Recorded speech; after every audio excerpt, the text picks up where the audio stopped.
Իդեան համակարգը տեղաբաշխում է 1 միլիարդ դրամի գովազդային ֆոնդ նորակառույց բնակարանների բոլոր շահառուների միջև։ Յուրաքանչյուր ընտանիք կարող է ստանալ 500,000 դրամի սերտիֆիկատ, որը կդառնա ձեր առաջին քայլը բնակարանը երազանքի տուն դարձնելու ճանապարհին։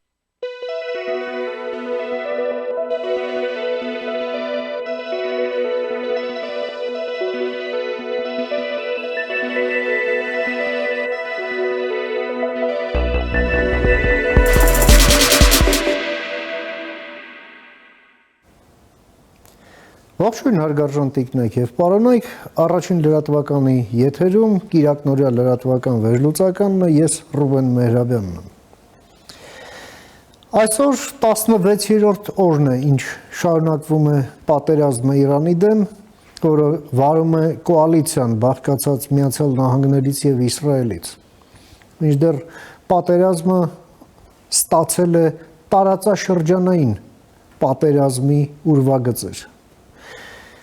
10-ից ավել Իրանի հարևան եւ ոչ այնքան հարևան երկրներ վերածվել են թիրախի, Իրանից հարվածներ ստացել որպես իսրայելա-ամերիկյան կոալիցիայի հարվածներին հակահարված, մինչդեռ այդ երկրները ոչ միայն չեն մասնակցում, այլև ամեն գնով փորձում են հեռու մնալ այս պատերազմից, լինեն դա հենց Իրանի անմիջական ծովային հարևանությամբ Բահրեյնը, թե ավելի հեռու գտնվող Հորդանանը։ Այստեղ նաև իսլամի խնդիր կա, որ այդ միապետությունները եւ ոչ միայն միապետությունները նաև հաշվի են նստում իրենց հասարակության կամ ինչպես ասում են արաբական փողոցի տրամադրությունների հետ։ Նաև հարևան Թուրքիան, որը իր ուրույն դիրքորոշումն ունի այս ամենի նկատմամբ, հարևան Ադրբեջանը, որը եւս մեծ զգուշավորություն է դրսևորում։ Եվ ահա այս ֆոնին տեղի ունեցավ Հայաստանի վարչապետի այցը Ստրասբուրգ եւ նրա երկրորդ ելույթը Եվրախորհրդարանի ամբիոնից։ Եվրամիության անդամ չհանդիսացող երկրների շատ քիչ ղեկավարներ են հրավիրվում ընդհանրապես Եվրոխորհրդարան ելույթի պլենար նիստերի ժամանակ, լիագումար նիստերի ժամանակ եւ ել ավելի հազվադեպ է լինում, երբ դա տեղի է ունենում երկրորդ անգամ։ Վարչապետի ելույթի առանձին թեզեր մենք լուսաբանել ենք շաբաթվա ընթացքում, այսօր կփորձենք այդ համատեքստերը համադրել եւ փորձել հասկանալ։ Եվ այդ նպատակով ես մի հարգարժան հյուր եմ հրավիրել մեր տաղավար, մեր հյուրն է Արսեն Խառատյանը, Ալիք մեդիայի հիմնադիր, արևելագետ եւ կոնֆլիկտաբան, բարով եք եկել պարոն Խառատյան, ուրախ եմ նորից ձեզ տեսնել, շնորհակալ եմ հրավերս ընդունելու համար։ Բարև ձեզ, ես եմ շնորհակալ։ Եվ ուրեմն, պարոն Խառատյան, սկսենք ընդհանուր մեր հարևանությամբ տեղի ունեցող այս իրադարձությունների համատեքստից, պայմանավորված Իրանում ընթացող արդեն 16-րդ օրն է այս պատերազմից, նախ հենց զուտ ռազմական մասով այսպես ստոպ կադրում մենք ինչ ենք տեսնում, դրա տարերից նշենք այն, որ Օկինավայից անձնակազմ է բերվում հատուկ նշանակության ծովային հետևակ, որը այսպես ծովադեսանտային օպերացիաների մեծ ունակություն ունի եւ դրա հավանականությունը նման գործողությունների գնալով մեծանում է ըստ այդմ։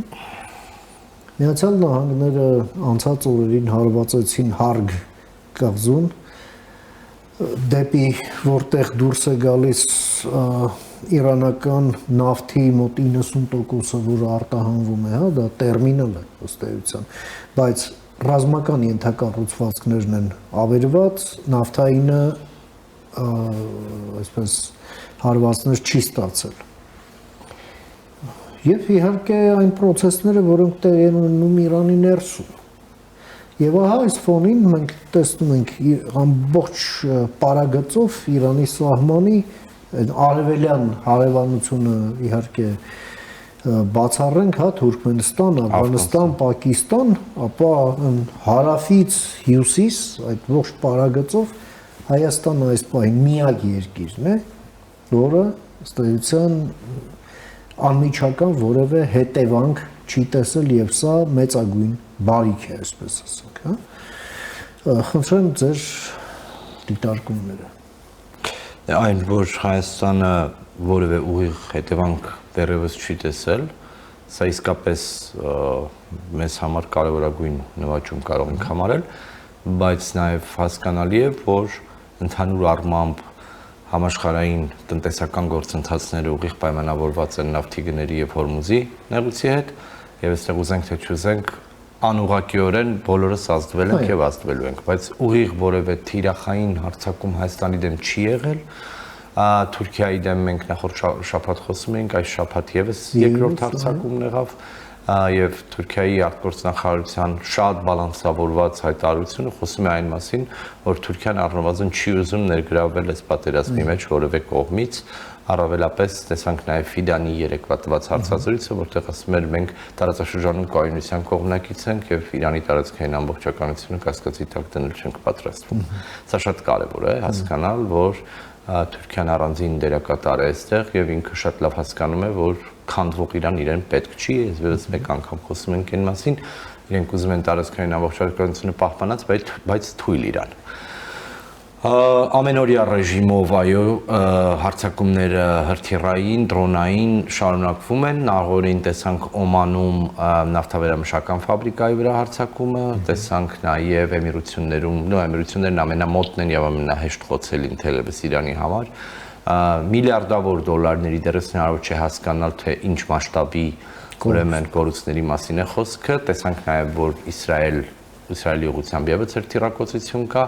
այնտեղ ասում են առավելապես, որովհետև Իսրայելն իրական տվյալներ չի հրապարակում, որևէ մեկը չգիտի ինչ է թվերը, բայց այն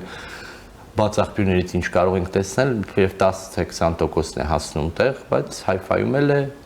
ակնհայտ երևում, որ Թել Ավիվում էլ է ակնհայտ երևում, որ հարձակումներ։ Այս իրավիճակից օգտվելով Իսրայելը շարունակում է ուժգին հարձակումները Լիբանանի ուղղությամբ, արդեն Բուրչամուտ թաղամասն է խոցվում, տեսնում ենք, որ 30-ից ավել բժիշկ է զոհվել, 800-ի է հասնում զոհերի թիվը, նույն Բուրչամուտը, որն առավելապես հայաբնակ է, քրիստոնեաբնակ է, անհասկանալի է թե այնտեղ ում հետևից էին գնում, որովհետև հիմնավորումն այն է, որ Հեզբոլլահին են, չէ, խոցում, ել չասենք, որ արդեն 100,000-ավոր տեղահանվածներ կան Լիբանանի հարավից։ Ինչպես նախկինում ենք ասել, Իրանը պետությունների մակարդակով տարածաշրջանում, անմիջական տարածաշրջանում չունի բարեկամներ եւ կողմնակիցներ, բայց ունի սատելիտ կողմնակից ուժեր Իրաքում, Բահրեյնում եւ Եմենում։ Եմենը դեռ չի կիրառվել, հետաքրքիր է, որ հութիների կողմից որևէ ռեալ գործողություն տեսել ենք, որ նախկինում նրանք կարողացել են դեպի Իսրայել եւ այդ ուղղությամբ ինչ որ վնասներ հասցնել։ Չի դադարում պատերազմը նաեւ այն պատճառով, որ կարծում եմ, որ այն ծրագիրը եթե այդպեսին եղել է, որտեղ ակնհայտ է, որ կոնկրետ ռազմավարություն այլևս չկա։ Մեկ ասում են ռեժիմի փոփոխությունն այնուամենայնիվ ակտուալ է, նախորդին տեսնում ենք, որ Թրամփի մոտ հավաքված ավետարանական ազգայնական խմբերը աղոթք են անում առ քրիստոնյա աշխարհ եւ կարծես թե փորձում են այս կերպ մուսուլմանական եւ քրիստոնեական աշխարհների միջև պատերազմի դրամաբանություն կառուցել, հույս ունեմ, որ սա չի դառնալու փիլիսոփայության մաս կամ առավելապես չեմ էլ տեսնում դրա հնարավորությունը, բայց այդ ամենով հանդերձ հասկանալի է, որ Իրանի ներսում էլ փոքր է մեր կարողությունը իմանալու թե հանրային կարծիքը եւ հանրային ընկալումներն ինչպիսին են, բայց քանի ակտիվ պատերազմ է, որովհետեւ ներքին բան դժվար ենք պատկերացնելու եւ դժվար ենք տեսնելու։ Ակտիվություն, այսպես։ Նախորդ շաբաթը նաև նշանավորվեց Մոջթաբա Խամենեի նշանակմամբ, որին ֆիզիկապես դեռևս ոչ ոք չի տեսել, ցայնային հաղորդագրությամբ հանդես եկավ, բայց տեսանք մեծ հանրահավաք կամ փողոցային միջոցառում, որտեղ Լարիջանին եւ մի շարք այլ պաշտոնյաներ կային, առողջիներ շարունակաբար արտգործնախարարը հարցազրույցներ է տալիս եւ խոսում այն մասին, որ մեր համակարգը կայուն է, մենք շարունակում ենք սպասել ուրեմն ամերիկացի հնարավոր զինվորներին կամ որևէ մեկին կամ սիոնիստներին, որոնք կմտնեն մեր երկիր ֆիզիկապես։ Ուրեմն էս էլ պարզ չի, հա, եթե նույնիսկ հատուկ նշանակության ջոկատներով փորձելու են տեղային ինչ-որ օպերացիաներ անել, ես միևնույնն է շարունակում եմ կարծել, որ անհավանական է կամ շատ փոքր է հավանականությունը, որ հետևակը պիտի մտնի Իրան եւ այնտեղ երկարաժամկետ ամերիկացիների պատերազմ սկսվի։ Շատ է փնտրտուքը երես փրկելու հարցում։ Ինչպես է կարելի հետ քայլի գնալ կամ դադարեցնել այս պատերազմը։ Պնդումներ կան, որ Թրամփը եթե ցանկանա հենց այս պահին կարող է դա անել, ասելով, որ դե սպանեցի նախկին կամ կարողացանք ուրեմն նախկին ղեկավարին հանել, բայց այստեղ էլ իրանցիներն էլ հետ քայլ չեն անում, հա, որևէ կերպ եւ չեն ընդունում խաղի կանոններ, ընդ որում անդադ հղվում են նրա վրա, որ Ժնևում եւ Օմանում դուք մեզ խաբեցիք, իբրև բանակցում էինք, բայց պատերազմի էիք պատրաստվում, մեզ պետք են լինելու ավելի շատ ուրեմն վստահություն պիտի ներշնչի բանակցային գործընթացը, հակառակ պարագայում մենք շարունակելու ենք ձեր ռազմաբազաներին թիրախավորել, Իսրայելը թիրախավորել։ Բարդ է իրավիճակը, անկանխատեսելի այն իմաստով, որ կախված նրանից թե էլ ինչքան եւ որովհետեւ մեդիա պատերազմ է առավելապես, հա, ով ինչ է անում, որտեղ ինչքան է, շատ դժվար է հասկանալ, չնայած ծոցի երկրները բաց են։ Նախորդին լսում էի նաև Կատարի արտգործնախարարության խոսնակին, որի հիմնական առանցքային ասելիքն այն էր, որ մենք շարունակում ենք դեմ լինել այս պատերազմին, մենք չենք ուզում եւ վստահաբար որևէ ծոցի երկիր չի ուզում, Սաուդյան Արաբիան, որ ենթադրաբար ամենախոշորը պիտի լիներ այստեղ, եւս կարծես թե որևէ բան չի անում, երկկողմով ներգրավվելու այս պատերազմի մեջ, այսինքն բոլորը կարծես թե հետ քաշված են եւ փորձում են չներգրավվել ուղիղ, որպեսզի ել ավելի թիրախում չհայտնվեն։ Պարզ չէ նաեւ լսեցինք, տեսանք, որ Իրանը հայտարարում էր 600-ից 800 հրթիռներ օգտագործելու մասին, նախկինում լսել ենք, որ բալիստիկ հրթիռների քանակը մի քանի հազարի է հասնում, դրոնների պակաս էլ կարծես թե չունեն, ուստի գոնե առաջիկա օրերին կամ շաբաթներին, եթե տրամաբանությունը պատերազմի պիտի լինի այնինչ կա, այսինքն Իրանն առանց որևէ լուրջ հակաօդային պաշտպանության շարունակելու է ստանալ հրթիռային կամ օդային հարվածներ, բայց պատասխանելու է նաև սոցի երկրներում առավելապես թիրախավորելով եւ մինչեւ Իսրայել հրթիռներով, ուրեմն սա կարող է դեռ տևական ժամանակ տևել, ուղղակի ուժգնության նվազեցման հարցն է, քանի դեռ քաղաքական որոշում չկա կամ տրամաբանություն չկա նրա, թե ինչպես պիտի կանգնեցվի կամ ինչ հիմնավորով պիտի կանգնեցվի այս արդեն 16 օր տևող պատերազմը։ Պարոն Խառատյան, դուք մասամբ արդեն անդրադարձաք դրան Հորմուզի նեղուցի փակ լինելու հանգամանքին եւ դրա տնտեսական հետևանքներին, որոնք անդրադառնում եւ անդրադառնալու են ամբողջ աշխարհի վրա առանց բացառության, որովհետեւ էներգետիկ շուկայի կոնյունկտուրայի վրա են դրանք ազդում, այսինքն մեր մոլորակի բնակչի ցանկացած բնակչի գրպանին։ Այո, ուղիղ։ Հիմա Միացյալ Նահանգների ղեկավարությունը խոսում է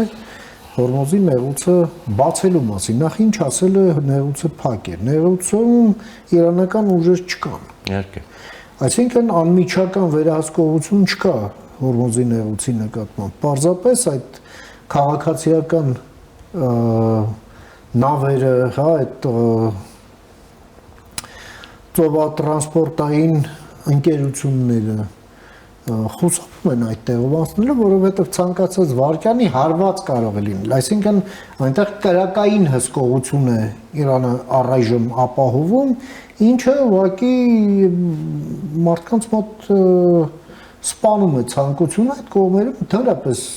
նավով նավթ տեղափոխել։ Հիմա ասելով, որ մենք կապահովենք երթևեկությունը, այդ Հորմուզի նեղուցում ինչպես դա կարող է տեղի ունենալ։ Քաղաքական հնարավոր չի այս պահի դրությամբ որևէ այսպես նախադրյալ չի երևում, մնում է ռազմական, բայց ռազմական ոնց, այսինքն հարվածները դեպի խորք շարունակվեն, այդ հրթիռներ ունեն, բայց այդ արձակման սարքերն կայաններն են թիրախավորված եւ լուրջ լրջագույն դեֆիցիտ կա եւ այդ պաշարները հրթիռների կարող է Իրանին եւ ոչինչ չտան։ Դե դրոններ կան այնուամենայնիվ, բայց հիմա ռազմական հատվածը մի կողմ դնենք, տեսեք, նավթի գնագոյացման տրամաբանությունը բավական բարդ սխեմայով է գործում։ 3 հիմնական կենտրոններ կան, հյուսիսային ծովն է, որ առավելապես Ռուսաստան, Հյուսիս աշխարհի ամենամեծ նավթային պաշարներն ունեցողն են, Տեխասում է, ամերիկյան տրամաբանությունը, Մեքսիկական ծովը, այո, եւ Դուբայն է, որը Սուեզի ջրանցքից այս կողմ դեպի արևելք նավթի գների գոյացման վրա են աշխատում։ Աշխատում է բորսա, որտեղ տարբեր ընկերություններ, որոնք գնում են կատարում խոշոր նավթային պաշարների, գնագոյացումն են ձևավորում։ Լոտերով վաճառք, որի ընթացքում էլ գինն է։ Այսինքն Հորմուզի նեղուցի փակված լինելու ասելը դա այն է, որ ապահովագրական ընկերությունները, որոնք այդ նավթը տեղափոխող նավերի համար պատասխանատվություն են ստանձնում, չեն մտնում դրա տակ։ Մենք տեսնում ենք, որ Հնդկաստանի համար թույլ են տալիս Իրանը, որ այդ նավթը գնա, հա, դեռ մենք խոսում ենք դեռևս հում նավթի մասին, որը հետո պիտի դառնա դիզել, պիտի դառնա ավիանավթ եւ այլն, որը մեծ հաշվով պիտի ազդի մեր բոլորի կյանքի գների վրա, ուզենք թե չուզենք, հա։ Հիմա Իրանը շարունակաբար ասում է մենք որևէ բան չենք փակել, բայց այն երկրները, որտեղից մեր դեմ գործողություններ կան, այդ երկրների նավթի վաճառքի հատվածները թիրախում են մեզ համար։ Ծոցի երկրներից միակ երկիրը, որը Հորմուզի նեղուցից կախված չի, Սաուդյան Արաբիան է։ Մնացած բոլորը Կատար, Էմիրություններ, բոլորը կախվածություն ունեն։ Հիմա այդ տրամաբանությունը չի կարող դադարել մինչև այն կետը, քանի դեռ ակտիվ գործողություններ կան Իրանի դեմ, այսինքն Իրանը շարունակելու է սպառնալ այն նավթ տեղափոխող նավերի դեմ հարձակումներով, որոնք համարվում է եւ կամ թիրախում է, որտեղ ամերիկյան բազաներ կան եւ որտեղից հարձակումներ կան Իրանի դեմ։ Ուրեմն ես չեմ կարծում, թե որևէ կերպ Իրանը հետ է քաշվելու այս հարցում, քանի դեռ կարողություն ունի, որովհետեւ դա էլ իր լծակն է, որ պիտի օգտագործի, որպեսզի դարձնի բոլորի պատերազմը։ Սա հետաքրքիր իրավիճակ է, այն ինչ Նեթանյահուն փորձում էր անել օրինակ դեռևս Գազայից հետո, հա, ամեն կերպ ամեն ինչ արեց, որպեսզի ամբողջ տարածաշրջանը մտնի պատերազմի մեջ, հա, իր հիմնական նպատակը դա էր։ Նույն բանը այստեղ հիմա ուզում են ամերիկացիներն ու Իսրայելը, այսինքն ամերիկա-իսրայելական, եթե կուզեք կոալիցիան, բայց կարծես իրենց մոտ էլ դեռևս չի ստացվում դա անել։ Իրանն էլ է ուզում իր անմիջական տարածքից դուրս բերի պատերազմը եւ միջազգայնացնի։ Դա նա անում է առավելապես այս ազդեցությամբ տնտեսական ազդեցություն ունելով տարբեր երկրների վրա, ամենատարբեր մետաստազներով, որտեղ պարզ չի, հա, այսինքն համաշխարհային տնտեսությունը եւ այս միմյանց հետ փոխկապակցված համակարգերը այս կամ այն կերպ ազդվում են սրա պատճառով, բայց Իրանը շարունակում է պնդել կամ չի հերքում, որ ենթադրաբար Ռուսաստանն ու Չինաստանն իրենց հետ պարտներության մեջ են, բայց չի էլ մանրամասնում թե կոնկրետ ինչ հարցերում, միևնույն ժամանակ Միացյալ Նահանգներն ու Իսրայելը չեն կարողանում նույնիսկ ՆԱՏՕ-ի անդամ մյուս երկրներին կամ կոալիցիոն հնարավոր այլ ուժեր բերել, դե տեսանք նախորդին էլ, որ Իսպանիան հետ է կանչում իր դեսպանն Իսրայելից ընդհանրապես, այսինքն խորանում է բևեռացված այս հակամարտությունը, որտեղ նոր կոալիցիոն անդամներ չկան։ Անկամ Ֆրանսիան, որը միջերկրական ծովում ռազմածովային ուժերի լուրջ ներկայություն ունի, տեսանք Կրետե կղզում Մակրոնի այցը իրենց նավը, ասելով, որ կոնկրետ սպეციფიկ գործողությունների պարագայում այո մենք կաջակցենք, բայց որևէ կերպ չենք ներգրավում խոշոր պատերազմում այս պատերազմում։ Բրիտանացիները, որտեղ Լիմասոլի վերահարձակում եղավ, հա, նույնիսկ այդ դրանից հետո անմիջական ուղիղ եւ ամբողջական չեն մտնում սրա մեջ։ Ուրեմն սա շարունակում է մեծ հաշվով անուղակի եւ ուղղակի կերպով ապօրինի պատերազմ համարվել, որտեղ կան այդ տրամաբանությունն էլ կա, հա, կան այսպես կոչված just եւ unjust պատերազմներ, հա, արդար եւ անարդար պատերազմներ։ Հիմա տերմինաբանության մեջ չմտնենք,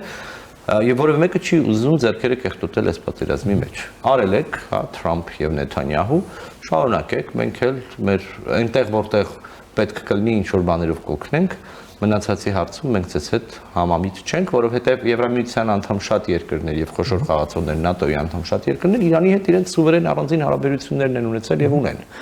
Եվ այս առումով թերևս մինչև այս պահը Արևմտյան Եվրոպայից միայն Գերմանիան է, որ ուղղակի խոսում է Ամերիկային օգնելու մասին, կամ Իսրայելը ամերիկյան կոալիցիային, մնացած որևէ մեկին չենք տեսնում, անգամ ծոցի երկրները, որտեղ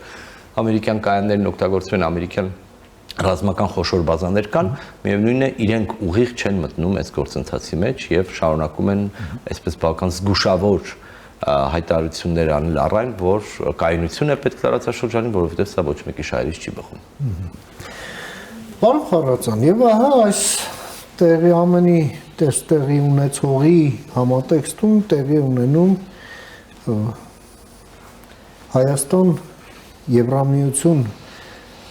հարաբերություններում մի կարևոր իրադարձություն դա վարչապետի այցն է Ստրասբուրգ, զուգահեռաբար հենց այդ օրերին Անտոնիո Կոշտայի Եվրոպական խորհրդի նախագահի,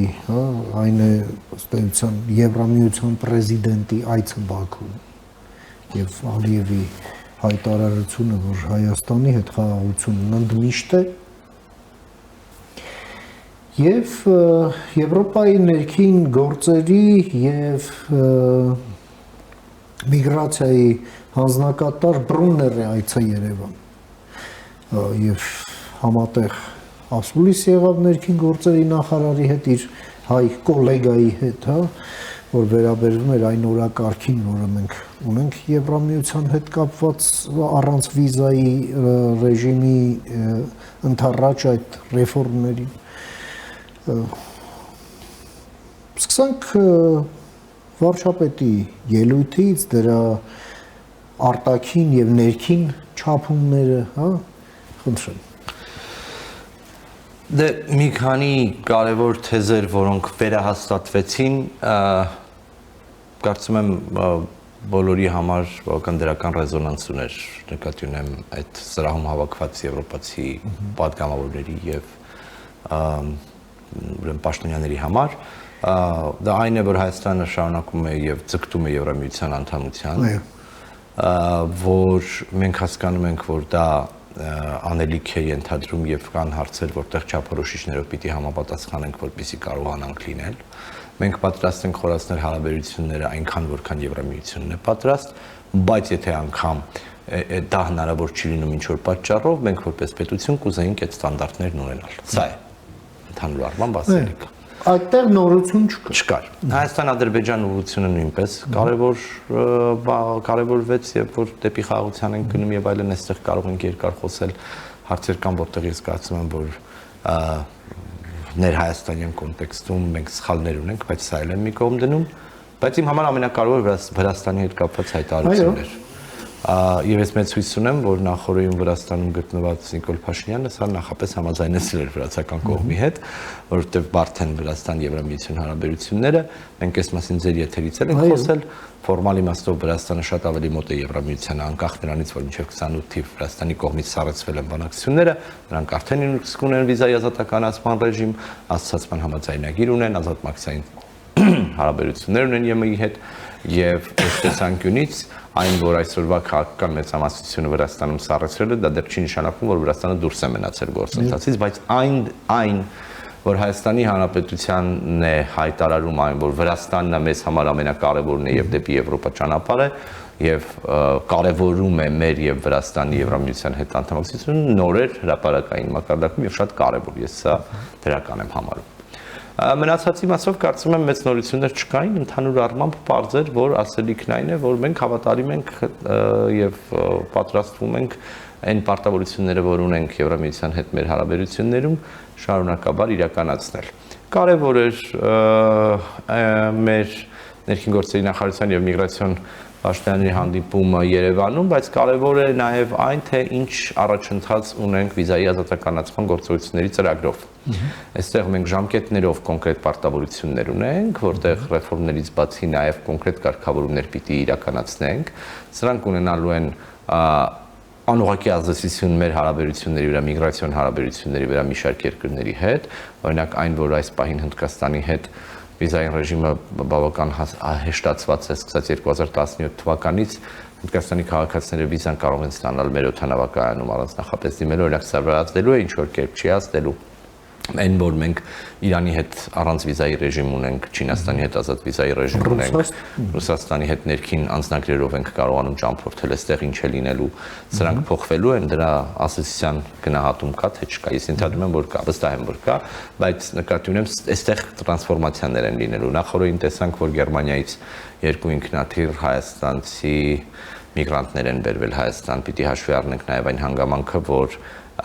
օրինակ այն պահից, երբ որ մենք օրինակ կունենանք վիզայի ազատականացման ռեժիմ, սա նշանակելու է, որ Եվրամիության անդամ երկրներում քաղաքական եւ այլ պատճառներով ուրեմն ապաստանի դիմաց մարդիկ մեծ թվով հետ են բերվելու, հա, այսինքն ներգաղթ է լինելու կամ վերադարձ է լինելու այս քաղաքացիների, սենց ազդեցություններ են լինելու։ Թվերի մասին հիմա չեմ կարող ասել, բայց կարծում եմ, որ դրանք մի քանի հազարի կարող են հասնել։ Դրան զուգահեռ մինչև տարեվերջ հուսով եմ, որ բիոմետրիկ անձնագրերի խնդիրը վերջապես լուծված կլինի։ Մենք այստեղ վատ դառը հիշողություն եւ փորձ ունենք լեհական մի ընկերության հետ։ Դե չէ ստացվել հիմա կարծես թե ֆրանսիական մի ընկերություն է եւ մենք ունենալու ենք բավականին հզոր ընկերություն։ Եվ այստեղ ID քարտերի որակի բիոմետրիկայի մասին ընդհանրապես փոփոխություն է լինելու։ Այսպես մի շարք, բայց սրանք տեխնիկական հարցեր են։ Դե բայց ես հույս ունեմ, որ նաեւ Հայաստանը գոնե այս հարցում գերատեսչական եւ միջգերատեսչական մակարդակում ինտենսիվ աշխատանքներ է անում, որ մեր մասով մեր պարտավորությունները իրականացված համարվեն։ Հուսամ, որ մինչեւ աշուն այդ համատեղ նիստը կկայանա, դե քաղաքականից տեխնիկական, տեխնոկրատական հատվածը կա, որտեղ կհայտարարվի թե որ փուլով ենք, ինչպիսի այսպես ասած առաջընթաց ունենք, առաջընթացի զեկույց կլինի եւ դրանից հետո արդեն կմեկնարկի նաեւ մեր քաղաքական ինտենսիվ ակտիվ աշխատանքը բոլոր անդամ երկրների հետ, որովհետև եթե մենք խոսում ենք ինչ որ կետում Վրաստանի նման ազատ վիզայի ռեժիմ ունենալ Եվրամիության հետ, ապա բոլոր 28 պետությունները պիտի հաստատեն դա առանձին, հետո նոր Բրյուսելը կարողանա այս ռեժիմը մտցնել։ Ընդ որում դա փաշտ չէ, որ այսպես ասած ամեն բոլորի հետ վերջնականապես համաձայնեցված է, կարող են լինել երկրներ, որտեղ մեր դիվանագիտությունը շատ ավելի շատ անելիք պիտի ունենա։ Բայց սրանք դեռ շատ երկար ու հեռահար խնդիրներ են։ Ես առավելապես կկենտրոնանայի մեր ունեցած գործողությունների ծրագրի իրականացման արագությունը եւ արդյունավետությունը ապահովելու գործին։ Պարոն Խառատյան, նաեւ ներքին մեր անցուդարձին անդրադարձ եղավ այնտեղ, խոսվեց նախկին նախագահների մասին, խոսվեց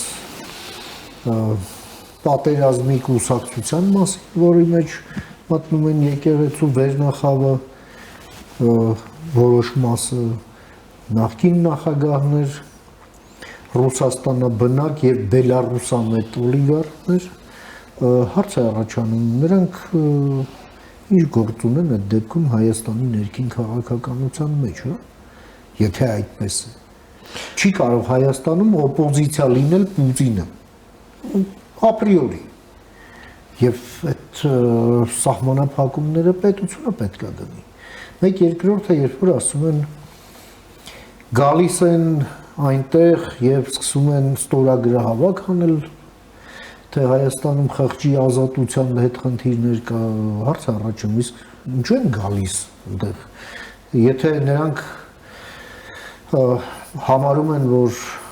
չգիտեմ, Ռուսաստանը պետք է մտնի թրիփի մեջ եւ այլ, իրանք ոչ թե պետք է Ստրասբուրգ գնա ստորագրավակ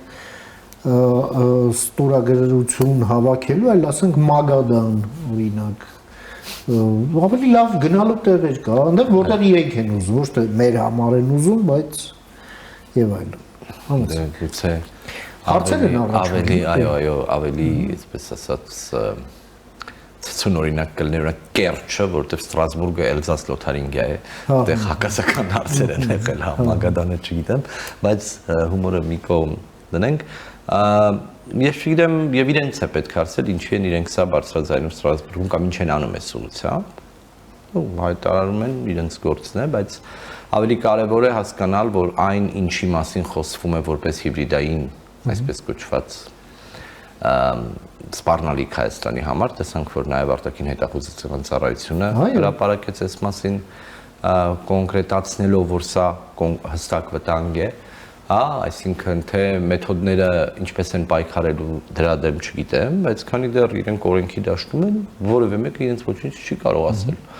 Եվ այդ մարդիկ օրենքի դաշտում են գործում փաստորեն, որովհետև այո, կարող են իրավունք ունեն կուսակցական քաղաքական գործունեություն ծավալ, որովհետև չի տրվել իրավական գնահատական ժամանակին եւ իրենց օրենքից դուրս չի դրվել։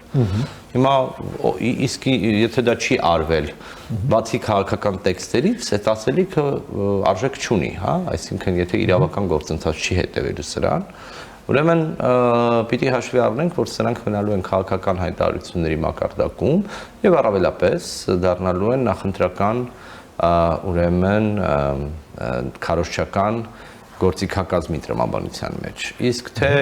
ով ինչ մեթոդով ինչ կանի այս առաջիկա 3 ամսվա ընթացքում, որոնք ամեն օր ել ավելի ինտենսիվ են լինելու Հայաստանի ներքաղաքական կյանքի տեսանկյունից, ժամանակը ցույց կտա, արդեն իսկ տեսնում ենք, որ այսպես ասենք, քաղաքական մեծամասնության եւ իրեն առնչվող շատ խմբեր խոսում են այն մասին, թե իբր Հայաստանից դուրս բնակվող Հայաստանի քաղաքացիներ են բերվելու ֆիզիկապես ընտրություններին մասնակցելու, ես այդպես շատ մեծ վստահություն չունեմ, թե դա ֆիզիկապես եւ լոգիստիկ առումով հնարավոր է կազմակերպել, բայց ժամանակը ցույց կտա։ Ավելի կարևորն այն է, որ անիմաստ է խոսել հարցերի շուրջ, որոնք ընդհանրապես քաղաքական են, այլ ոչ իրավական։ Եթե այդ մարդիկ որևէ կերպ օրենք են խախտում, ապա կա բոլոր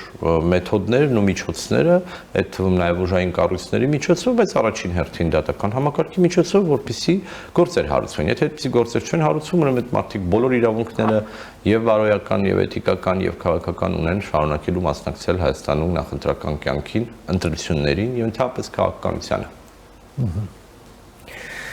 Եվ ամփոփելով, պարոն Խառատյան, այս ամենը ինչ մենք քննարկում ենք, տեղավորվում է այս նախընտրական համատեքստի մեջ, հա, մենք հանգստյան օրերին տեսնում ենք վարչապետը իր քաղաքական թիմը շրջայց են կատարում Հայաստանում տարբեր ուղղություններով, այլ քաղաքական ուժեր եւս հետ չեն մնում, հա, իրենք էլ իրենց նախապատրաստական աշխատանքն են տանում։ Եվ այսպեսի միտք է հնչում, որ Հայաստանում միայն քաղաքացիական պայմանագիրն է, որ կողմ է խաղաղությանը, մնացածը ոչ, բայց չէ որ դա այդպես չի։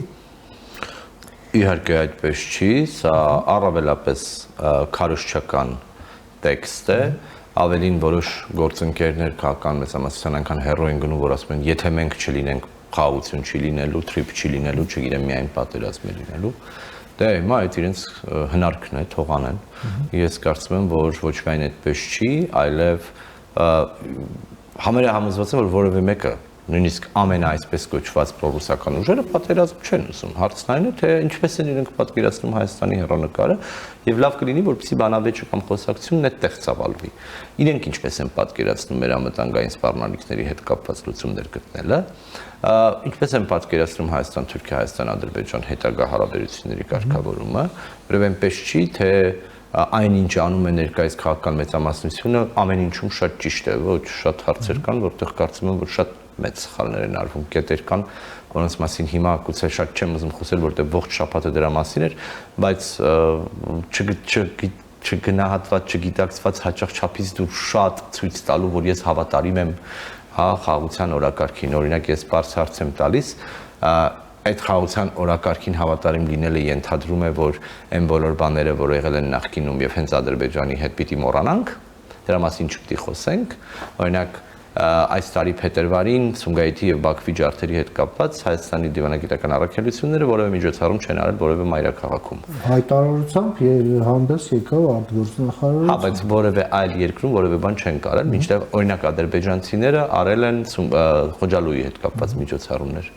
Հիմա սա ինչ երկկողմանիություն պիտի լինի, թե չպիտի լինի։ Թե մենք չենք անում, մենք տենց հավատարիմ ենք, ազնիվ ենք, իսկ իրենք ինչ ուզում են անում են։ Հիմա եթե սրա մեջ խորանամ, այնքան ավելի բարդ հարցեր կան, որտեղ ես կարծում եմ, որ անգամ իրենից չեն էլ պահանջում, որ ինքը այդպիսի բան անի, բայց այդպես գեր հավատարիմ է մնում խաղաղության օրակարգի կոչվածին։ Ուրեմն այս առումով էլ անկեղծ խոսակցություն պիտի ծավալվի, եւ ես ուշով հետևելու եմ այն փուլին, երբ դեբատներ կսկսվեն, որովհետեւ այդտեղ արդեն հնարավոր կլինի դեմ դիմաց խոսել միմյանց հետ։ ու բոլոր մակարդակներով հեչ պարտադիր չի որ չգիտեմ վարչապետ եւ կուսակցության ղեկավարներ լինեն այդպես չի, չէ, այսինքն եկեք հասկանանք իրար հետ խոսելով այս ամենը ոչ թե ամեն մեկս մեր օրակարգը մեր սոցիալական ցանցերի կամ մեդիա տարածքից անենք եւ այստեղ կարծում եմ որ այն թեզերը որոնք որ չեն դիմանա քննադատությանը եւ խոցելի են նրանց սնանկությունը իդերև կելնի այսինքն այս տեսանկյունից ես չեմ կարծում թե մեր անելիքն է դա հիմա քննարկելը թող քաղաքական ուժերը որոնք կլինեն արդեն նախընտրական այս թեժ փուլում միմյանց հետ խոսակցության մեջ այդ ժամանակ էլ փաստարկներով քննարկեն այն թե ինչպես են իրենք պատկերացնում հենց այդ նույն օրակարգերը որոնց շուրջ այսօր առավել կարևոր հարցերը պիտի լինեն պոտենցիալ ընտրողների մոտ մի վերջին բան կարծես թե գոնե այս պահին հարցումների մեծ մասը ցույց են տալիս որ հանրային ընկալումների համար մեր ժողովրդի համար առավել կարևոր առաջնահերթությունը ոչ թե անվտանգությունն է, այլև սոցիալական խնդիրները եւ բարեկեցությունը եւ հենց այս տրամաբանության մեջ էլ կարծես թե նախընտրական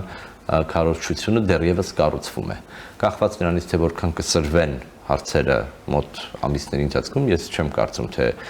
հավանականությունը ռազմական էսկալացիայի մեծ է բայց կախված նրանից թե ինչ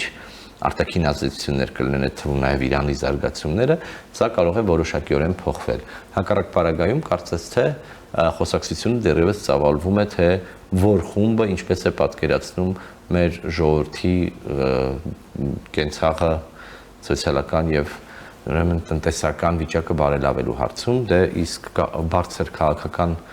մատերիաներից կամ գաղափարախոսությունից կամ հոգեվոր տարածքից ցավոք խոսակցություն չի լինելու, որովհետեւ ակտուալ խնդիրներն ըստ մեր ունեցած բոլոր բացարձումների ցույց են տալիս, որ հանրային ընկալումների մեջ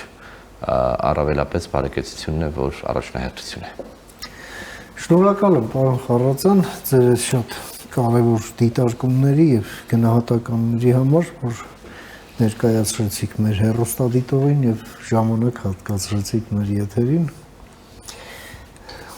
Մենք շարունակենք այս թեմաները պահել ուշադրության կենտրոնում այդ թվում նաև ձեր օգնությամբ, մինչ նոր հանդիպում եւ ամենայն բարիք։ Ես եմ շնորհակալ։ Մենք զրուցեցինք մեր գործընկեր Ալիք մեդիայի հիմնադիր,